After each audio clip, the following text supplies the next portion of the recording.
Bit of a strange one, this. It sort of combines the outdoors, history, geography, animals. I mean, my dad first made me aware of it decades ago, the Lindow man. That's when it would have been discovered, but by chance, Maxine working in Wilmslow, and I got a chance to go and have a look at it, so this is it.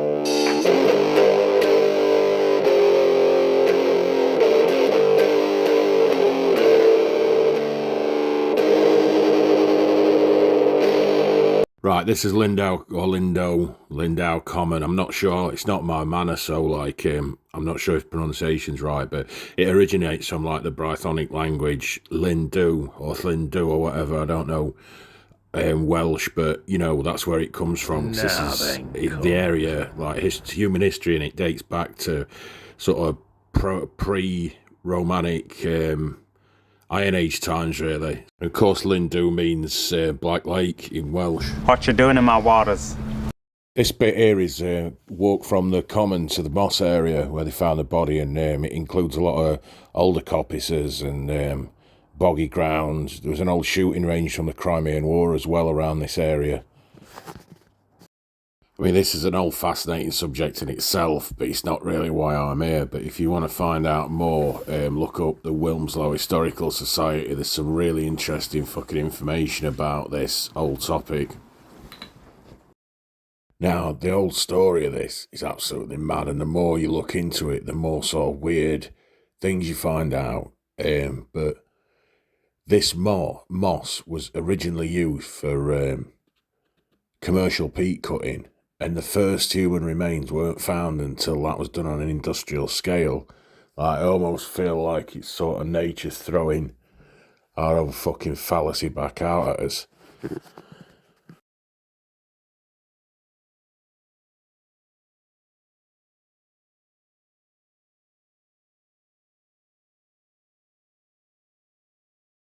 So to kick things off on the bog body front, in 1983, peat cutters found what they believed to be something like the size of a football. It turned out to be a human head, so they got the police involved. And 20 years earlier, a woman called Malika de Fernandez had gone missing, and the husband had been subsequently suspected for her murder. Thinking she'd been found, because he said had been found, he confessed, only for carbon dating to prove that it was a Romano-British aged artefact dating to about 1600 years ago. Finding out this, he then retracted his confession, but he was then jailed for the rest of his life, died in prison about 20 years later.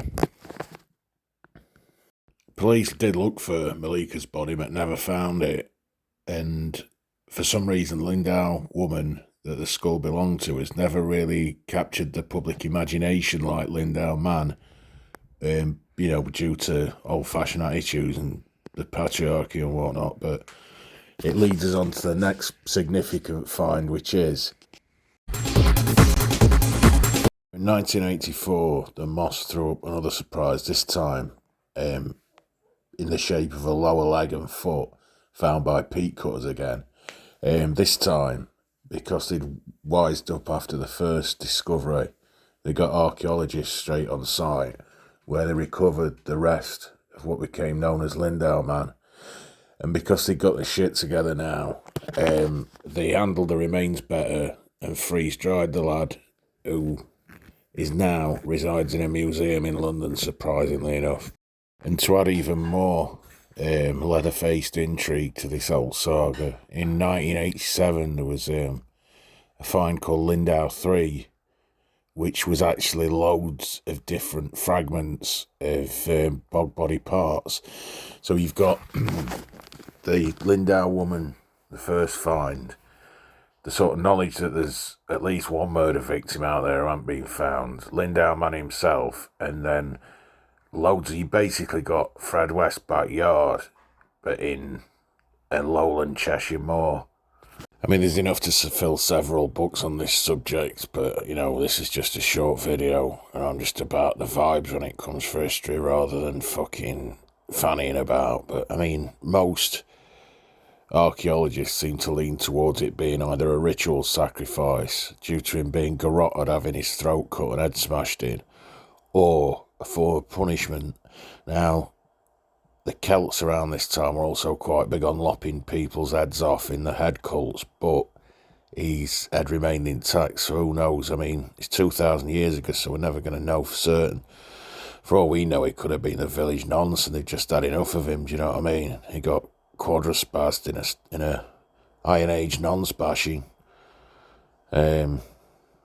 But, I mean, that's a bit dark. I shouldn't really say that because I've no evidence to suggest it. It could be over an unpaid mead debt. Who knows? We'll never know.